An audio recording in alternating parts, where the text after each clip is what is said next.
You're watching Fugitive Red Eye, and welcome to another monthly movie recap. Yes, a real fucking monthly movie recap, so suck it. Uh, but this time, we're gonna talk about I look like the fucking Undertaker with this blue light.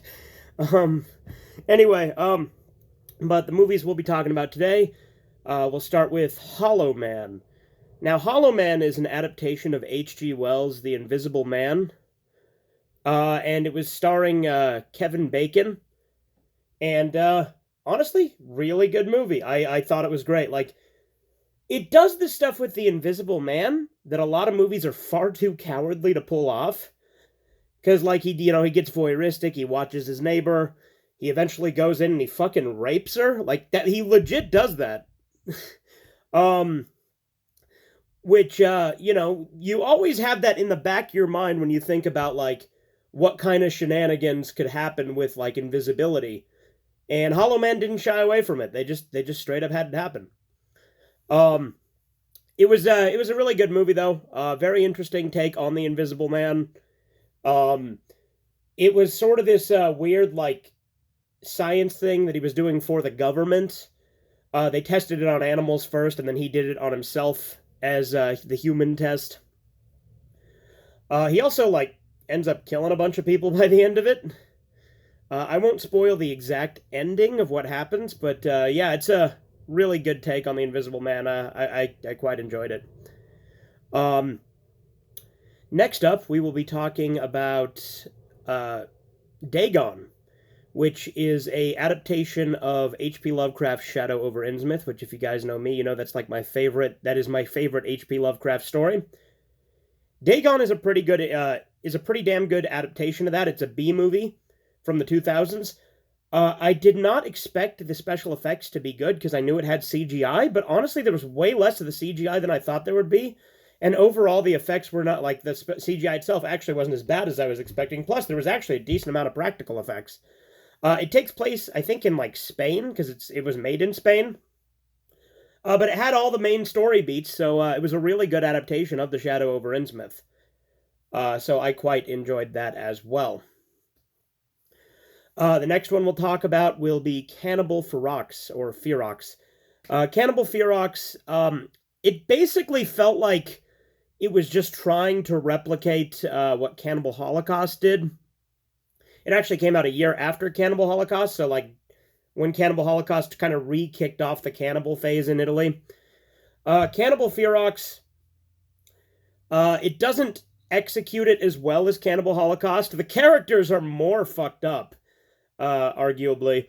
But yeah, there's a group of Westerners go down to this Amazon area and do bad stuff to these tribes there and then get fucked up because of it. Now, granted, there is a key difference, and this isn't a film crew going to do it. These are just like explorers, and the biggest piece of shit is this guy who went there on his own, and then the group that goes to find him get wrapped up in it, and he just keeps doing his thing and gets them fucking killed too. It's like I said, it's like Cannibal Holocaust. It has real animal death similar to Cannibal Holocaust. Like I said, it basically just feels like a knockoff of Cannibal Holocaust. I still enjoyed it quite a bit. But Cannibal Holocaust is definitely the better movie of the two. Um, Next up, we'll talk about Hideous, which is technically a movie I saw as a kid, and I was super nostalgic for it for a while, trying to figure out what it was. Because I remembered the weird, like, fucking, like, unborn baby monsters that they fished out of the sewer. Like these weird, like, deformed embryos. I remembered that, right? I didn't remember how fucking boring the vast majority of that movie is.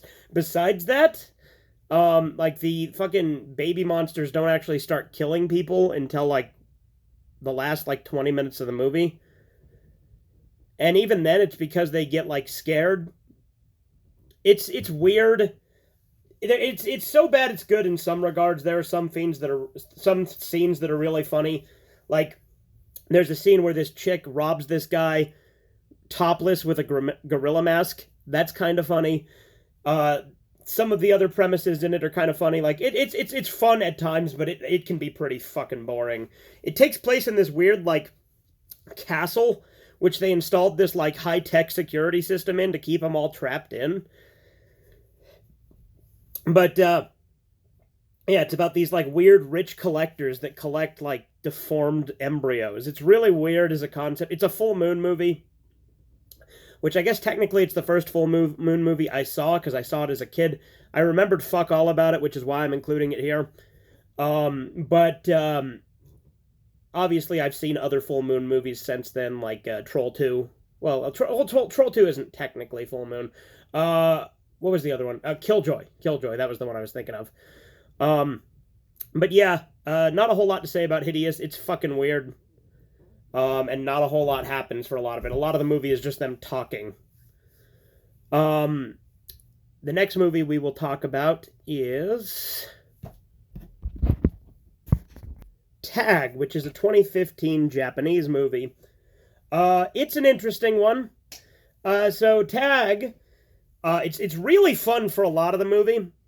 The themes and stuff they were trying to go for, I think they kind of fail spectacularly in the best way possible.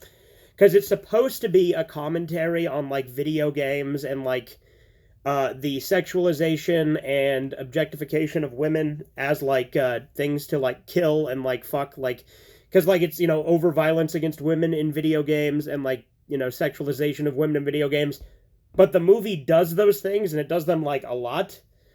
So it doesn't really accomplish what it's trying. If anything, it just makes a fun sort of exploitation sort of movie that sort of has a shoehorned in message that they do a piss poor job at putting in, where at the end of the movie, she just says, stop playing with our lives. Because, like, it's this weird thing where you just see girls die a bunch of ways, and that was fun. That was a whole lot of fun. But then at the end, it turns out she was, like, in video games and stuff. And then, like, this weird old guy designed the game and made, like, a younger version of himself to cuck himself. It was a weird fucking movie, but it was fun, for the most part. And I think that's all the movies I've seen so far. I recorded this one earlier in the month than I have with some of the others. But it's actually less than a month, so it actually is a monthly movie recap. I'll see you next month, maybe. Maybe we'll actually get back to doing this monthly, which we only did a couple of times before. We'll see. Have a good one. Toodles.